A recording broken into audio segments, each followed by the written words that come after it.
আচ্ছা, আজকে তাহলে আমরা জানবো যে ফিগারেটিভ ল্যাঙ্গুয়েজ মানে কি। তা ফিগারেটিভ ল্যাঙ্গুয়েজ মানে কি লেখা রয়েছে, রোজকার কথোপকথনের ভাষা থেকে একটু আলাদা, একটি সাধারণ কথ্য ভাষার অপেক্ষা কিছুটা জটিল, তবুও সাহিত্যে বা প্রাত্যহিক জীবনে এই ভাষালঙ্কারের ব্যবহার লক্ষণীয়।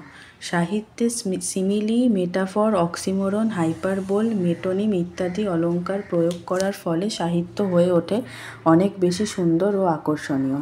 ফিগার অফ স্পিচের ব্যবহার বাক্যের একঘেয়েমি দূর করে, তা পাঠকের কাছে অনেক বেশি মনোগ্রাহী ও আকর্ষণীয় করে তোলে।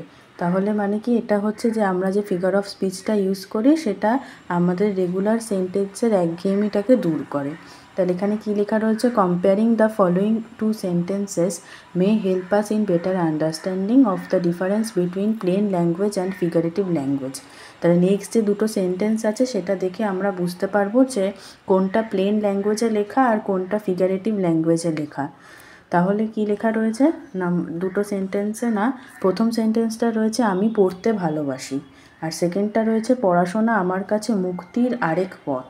তাহলে প্রথম ও দ্বিতীয় বাক্যের মূল বক্তব্য এক, মানে দুটো সেন্টেন্সের মিনিংটা এক, তবে সেকেন্ড বাক্যে অলঙ্কারের প্রয়োগ থাকায় সেটি অনেক বেশি আকর্ষণীয় ও শ্রুতিমধুর। মানে সেকেন্ড সেন্টেন্সটা অনেকটা বেশি অ্যাট্রাকটিভ শুনতে লাগছে, আর শ্রুতিমধুর মানে শুনতেও খুব ভালো লাগছে। একইভাবে সে সিংহের মতো বলসাধ্বী বলতে তার শক্তিকে সিংহের শক্তির সাথে তুলনা করা হচ্ছে, যদিও কোনো মানুষের শক্তি সিংহের সমান হতে পারে না। এই বক্তব্যের মাধ্যমে এটাই বোঝানো হচ্ছে যে সে খুব শক্তিশালী মানুষ। তাই জন্য শক্তিশালী মানুষের জায়গা যদি এই সেন্টেন্সটা ইউজ করা হয়, সে সিংহের মতো বলসাধ্বী, তাহলে সেটা ফিগারেটিভ স্পিচ হবে, কারণ এটা একটুখানি অ্যাট্রাকটিভ বেশি আর শুনতেও খুব বেশি ভালো লাগছে। তাহলে এবার আসছে আমাদের next types of figurative language, বা ফিগারেটিভ ল্যাঙ্গুয়েজকেই আমরা আরেকটা ভাষায় বলি ফিগার অফ স্পিচ। তাহলে এটা কী কী টাইপস আছে, একদম প্রথমে যেটা জানলাম যে সিমিলি আছে, মানে সেটা হচ্ছে figures based of similarity. Simile কথাটার অর্থটাই বোঝা যাচ্ছে যে সিমিলারিটি। তাহলে কি বলেছে, একই বাক্যে ভিন্ন জাতের দুটো বস্তুর মধ্যে প্রকৃতগত বা ভাবগত মিল কল্পনা করা হলো তাকে উপমা বা সিমিলি বলে। এই সকল বাক্যে ন্যায়, মতো ইত্যাদি শব্দগুলির প্রয়োগ বিশেষভাবে লক্ষণীয়।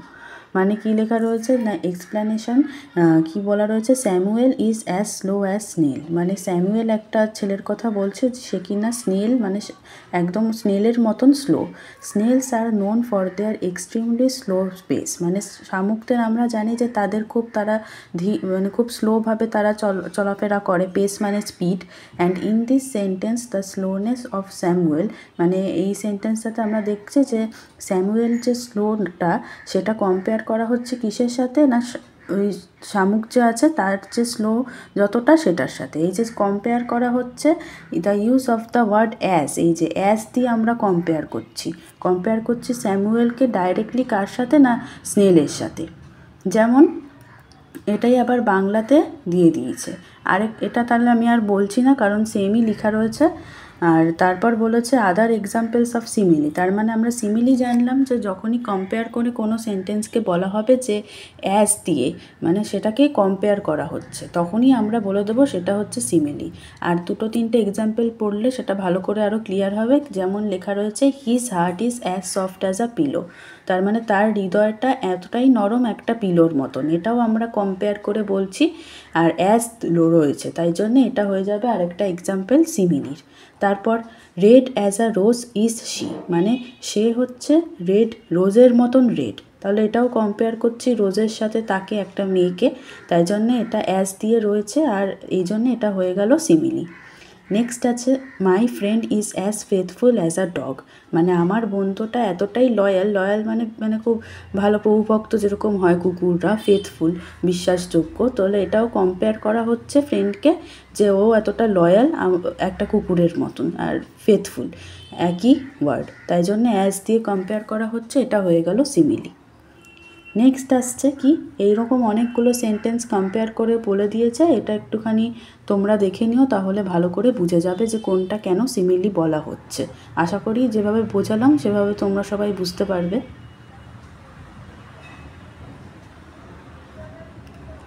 আচ্ছা, হয়ে গেল সিমিলি। এবার নেক্সট আসছে আমাদের কি না রূপক মানে মেটাফর।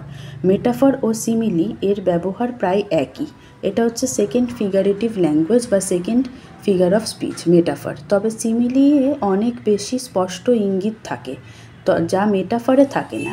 মেটাফরে আমরা সিমিলির মতন স্পষ্টটা পাবো না, স্ট্রেট ফরওয়ার্ডটা পাবো না। নিচের উদাহরণগুলির মাধ্যমে রূপকের ব্যবহার আরও স্পষ্টভাবে বোঝানো হলো। ক, সময় এক মস্ত বড় চোর। তাহলে আমাদের কি বলছে না টাইম হচ্ছে একটা খুব মানে সময় হচ্ছে একটা মস্ত বড় চোর। তাহলে সময় ও চোর এই দুটি ভিন্ন জাতীয় বস্তু। তার মানে এটা তো দুটো ডিফারেন্ট টাইপ অফ থিং। মানে টাইম একটা আর থিফ মানে চোর আরেক রকম। তবে দুজনেরই পেশা চুরি করা। মানে সময়ও আমাদের থেকে টাইম চুরি করছে আর চোরও চুরি করে, কারণ চোরের মতো সময়ও মানুষের বয়স ও সৌন্দর্য চুরি করে। তাই আপাতভাবে সময় ও চোরের মধ্যে কোনো সম্বন্ধ না থাকলেও ভাবগতভাবে তারা সমান। খ, হাসি শ্রেষ্ঠ ওষুধ। বিজ্ঞানসম্মতভাবে হাসির কোনো ঔষধি গুণ নেই। মানে সায়েন্টিফিকভাবে আমাদের লাফটার যেটা হাসি সেটার কোনো গুণ নেই, কোয়ালিটি নেই। রোগ সারানোর জন্য মূলত ওষুধ ব্যবহার করা হয়ে থাকে, তবে সব রোগের ওষুধ হয় না। যে সকল রোগ একেবারেই মানসিক, তার একমাত্র ওষুধ হলো হাসি। তাই হাসি কোনো ওষুধ না হয়েও শ্রেষ্ঠ ওষুধ হিসেবে পরিচিত। এরকমই আরও কিছু এক্সাম্পল দিয়ে দিয়েছে মেটাফরের কী আছে না evil is he robber of mental peace, he is now in the sun of his days, the news you bring is a dagger to my heart. এরকমই আরও কিছু সেন্টেন্স আছে, এটা তোমরা একটু দেখে নাও তাহলে বুঝতে পারবে। এখানে কম্পেয়ার করা হচ্ছে ঠিকই, কিন্তু অ্যাজ এখানে ওয়ার্ডটা প্রথমত নেই যেটা সিমিলিতে থাকে। আর এখানে যে সেন্টেন্সগুলো আছে এটা একটু বেশি টাফ রয়েছে। মানে এটা কম্পেয়ার করা হচ্ছে ঠিকই, কিন্তু দুটো জিনিসই যে পুরোপুরি একরকম সেরকম কোনো গ্যারেন্টি নেই। তাই জন্যে এখানে এইগুলো হচ্ছে কম্পেয়ার করা হচ্ছে, আর এটা হয়ে গেল কি মেটাফর এই সেন্টেন্সগুলো। নেক্সট এবার আসছে figures based on association. Metonymy. Metonymy is a figure of speech in which the name of one thing is replaced with the name of something else with which it is closely associated. Like Synecdoche's use of metonymy abounds in literary writing and also in daily conversations. Metonymy develops a relationship on the grounds of close association. তাহলে কী লেখা রয়েছে, মেটোনিমি এমন একটি ভাষালঙ্কার যাতে কোনো একটি বিষয়ের নাম তার সঙ্গে ঘনিষ্ঠ সম্পর্কযুক্ত অন্য একটি নাম বা বিষয় দ্বারা প্রতিস্থাপিত করা হয়। সিনেকডোচ এর মতো মেটোনিমি ও সাহিত্যে ও রোজকার কথাবার্তার প্রচুর ব্যবহৃত হয়। পারস্পরিক সম্পর্কের ভিত্তিতে মেটোনিমি আলোচ্য বিষয় দুটির মধ্যে একটা সম্পর্ক স্থাপন করে। Metonymy is often used with the purpose of bringing symbolism to writings to express deeper meanings. It helps to understand ideas when things are connected. With the help of metonymy, writers convey themes and ideas with precision and conciseness. It adds flavor to otherwise ordinary writings. লেখার মধ্যে কোনো একটি বিষয়ের গভীর অন্তর্নিহিত মানে বোঝানোর জন্য, মানে যেটার খুব ডিপ মিনিং রয়েছে, তখন আমরা মেটোনিমি ব্যবহার করি। বিষয়গুলি পারস্পরিক সম্পর্কিত হলে সেটা ভালোভাবে বোঝাতে এটা সাহায্য করে। মেটোনিমির মাধ্যমে লেখক তার বিষয়বস্তু এবং ধারণাকে নির্ভুল এবং সংক্ষিপ্তভাবে প্রকাশ করে। এটির ব্যবহার সাধারণ লেখার মধ্যেও একটি অন্য মাত্রা এনে দেয়। যদিও মেটোনিমি এবং সিনেকডোচ এর মধ্যে প্রচুর মিল আছে এবং প্রায়ই ভুল হয়ে যায়, তবে তারা কিন্তু পুরোপুরি এক নয়। সিনেকডোচ এতে কোনো একটি বিষয়ের অংশের নামের মাধ্যমে গোটা বিষয়কে বোঝানো হয়, কিন্তু মেটোনিমিতে কোনো একটি বিষয়ে খুবই ঘনিষ্ঠ সম্পর্কযুক্ত বিষয়কে একটি শব্দের মাধ্যমে বোঝানো হলেও শব্দটি তার কোনো অংশ নাও হতে পারে। আক্ষরিক অর্থে মেটোনিমির মানে নামের পরিবর্তন। বলা যেতে পারে পরোক্ষভাবে কোনো কিছুকে শব্দকে উল্লেখ করে। তাই মেটোনিমি বলতে বোঝায় বিকল্প শব্দ বা যা কিনা মূল ধারণার সাথে কোনোভাবে সংযুক্ত। তাহলে কি বলেছে না, মেটোনিমির অনেক ভেরিয়েশন আছে। The place for its production, passion for the object inspiring it, the author for his work, the container for the thing content, the symbol for the thing symbolize, the instrument for the agent. মেটোনিমির আবার বিভিন্ন রকম প্রকার বা প্রভেদ আছে, যথা তার উৎপত্তিস্থল, অনুপ্রেরণা জাগানোর আবেগ, লেখক বিষয়টিকে কি বোঝাতে চাইছেন, প্রতীকতা আনার জন্য কি প্রতীকের ব্যবহার করা হয়েছে, মাধ্যমটির উপকরণ ইত্যাদি। যেরকম এক্সাম্পলটা দেখলে তোমরা সবাই বুঝবে। The pen is mightier than the sword. তাহলে কি বলেছে না, the sentence has two examples of metonymy, মানে এই সেন্টেন্সটাতে দুটো এক্সাম্পল আছে মেটোনিমির। যেখানে হোয়াইল পেন রিপ্রেজেন্টস থট, মানে পেন আমাদের বোঝায় ভাবনা, রিজন কারণ, অ্যান্ড আইডিয়া কোনো কিছু, সেখানে সোয়ার্ড ইউজ করা হয় মানে যেটা তলোয়ার সেটা ইউজ করা হয় ওয়ারফেয়ার মানে যুদ্ধ বোঝাতে। Although a pen can never compete with the power of a sword, মানে যদিও একটা পেনের ক্ষমতা নেই একটা তলোয়ারের পাওয়ারের সাথে মানে কম্পিটিশন করার। The sentence conveys the meaning, মানে সেন্টেন্সটা বোঝাচ্ছে মানেটা যে ideas expressed by powerful thinkers, মানে যে সমস্ত খুব পাওয়ারফুল, যাদের খুব পাওয়ার আছে, যারা ভাবুক, যারা অথার হয় বড় বড়, তারা যে লেখে যেটা সেটা অনেক বেশি ফোর্সফুল, মানে ইম্প্যাক্টটা তাদের অনেক বেশি থাকে ফিজিক্যাল পাওয়ার, মানে শারীরিক যে জোরটা তাদের থেকে। তাহলে আরেকটা রয়েছে কি লেখা না, অসির চেয়ে মসি বড়, অর্থাৎ কলম তলোয়ারের চেয়েও শক্তিশালী। বাক্যটিতে মেটোনিমির দুটো উদাহরণ আছে, যেখানে কলম বলতে বোঝায় চিন্তা শক্তি, বুদ্ধি বা ধারণা, আর তলোয়ার বলতে বোঝায় শারীরিক শক্তি। যদিও কলমের শক্তির সাথে তলোয়ারের শক্তির কোনো প্রতিযোগিতা চলে না, কিন্তু বাক্যটির মাধ্যমে এটাই বোঝাতে চেয়েছে যে বুদ্ধির জোর শরীরের জোর অপেক্ষাও বেশি শক্তিশালী, মানে বুদ্ধির জোরটা শরীরের জোরের চেয়েও অনেক বেশি শক্তিশালী। আরেকটা এক্সাম্পল কি দিয়েছে না, she rights with a fine hand, it means তার এই সেন্টেন্সটার মানেটা কি, যে তার খুব ভালো হ্যান্ড রাইটিং আছে, তার হাতের লেখা খুবই সুন্দর। তার একটা এক্সাম্পল রয়েছে, the men have always been loyal to the crown. তার মানে কি, যে মেন হ্যাভ অলওয়েজ বিন খুব লয়াল হয়েছে টু দ্য বিশ্বাসযোগ্য, টু দ্য কিং ইন পাওয়ার, তার আন্ডারে যে কিংয়ের আন্ডারে যে মেন আছে তারা তার প্রতি খুব মানে বিশ্বাসযোগ্য ছিল। The crown is worn by the king as a symbol of holding power. Crown বলতে যেটা বোঝায় যে এটা একটা সিম্বল পাওয়ারের। প্রজারা ক্ষমতাবান বা রাজার প্রতি সদাই অনুগত, রাজমুকুট রাজার মাথায় তার শক্তি ধারণের প্রতীক। নেক্সট এবার আসছে আরও কিছু এক্সাম্পল, এটা একটু তোমরা দেখে নাও, তাহলে তোমরা একটু ভালো করে বুঝতে পারবে।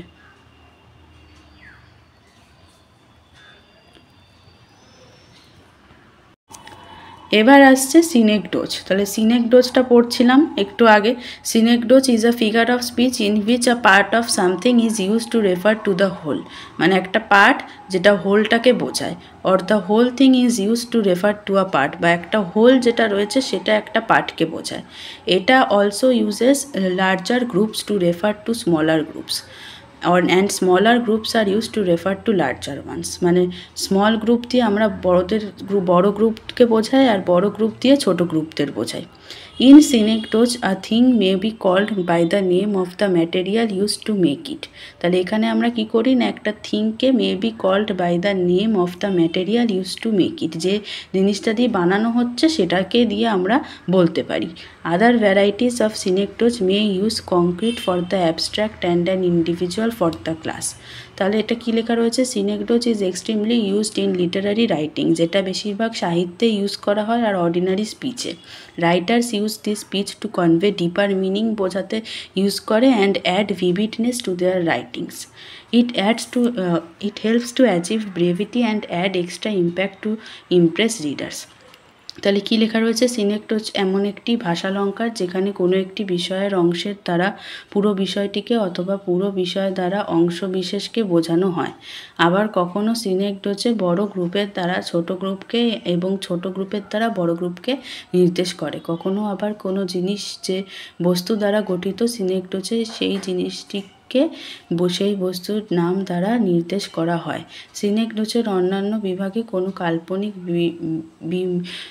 বিমূর্ত ধারণার জন্য বাস্তব ধারণা বা কোনো গোষ্ঠীর ক্ষেত্রে একজন ব্যক্তিকে ব্যবহার করা হয়।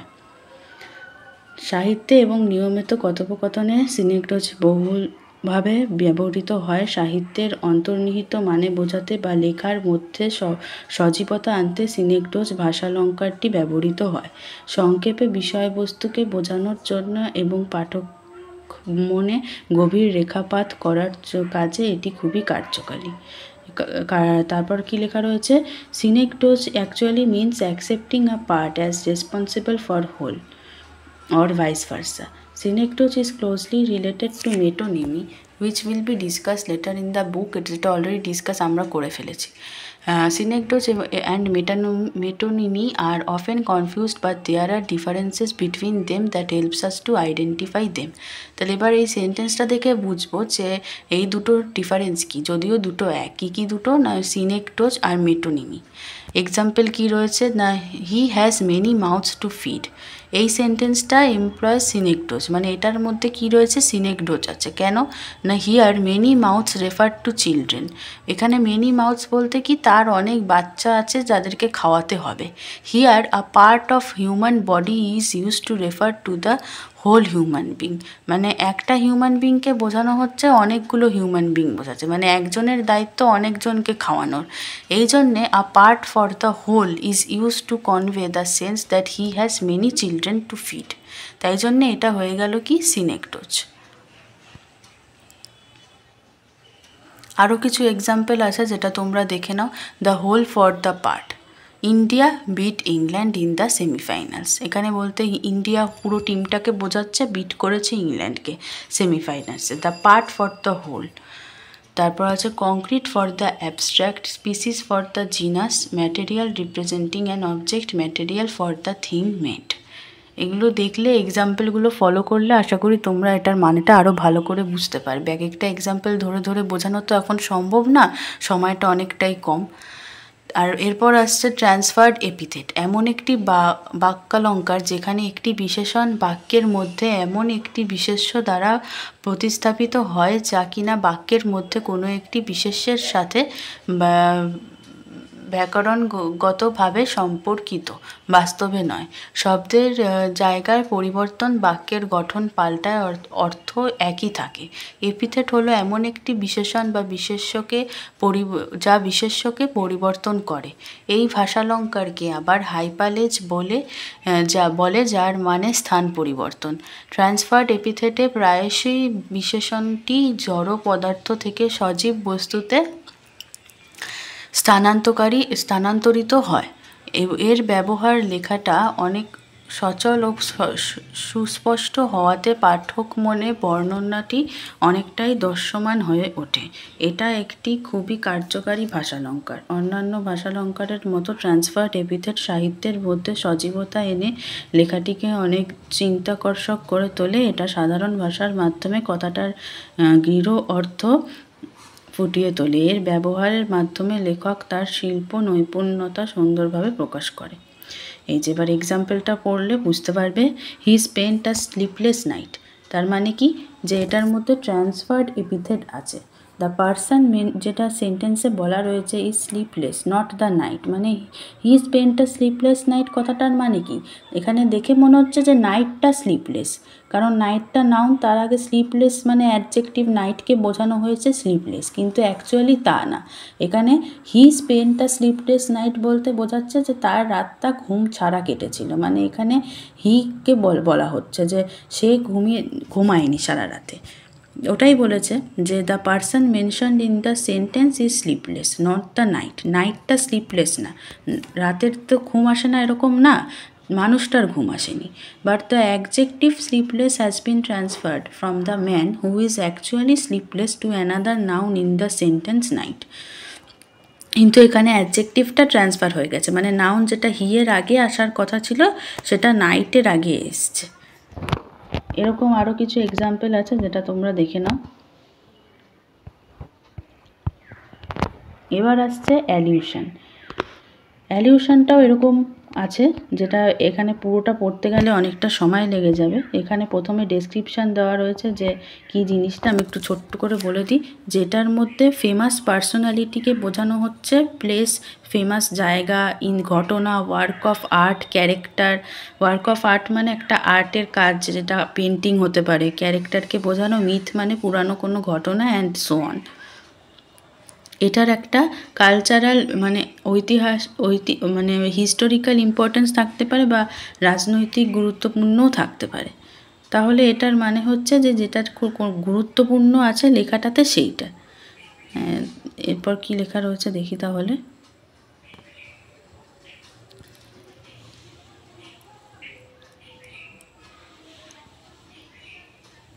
এই যে এক্সাম্পলটা বলেছে, I was in dire travel yesterday but fortunately I found a good Samaritan who helped me.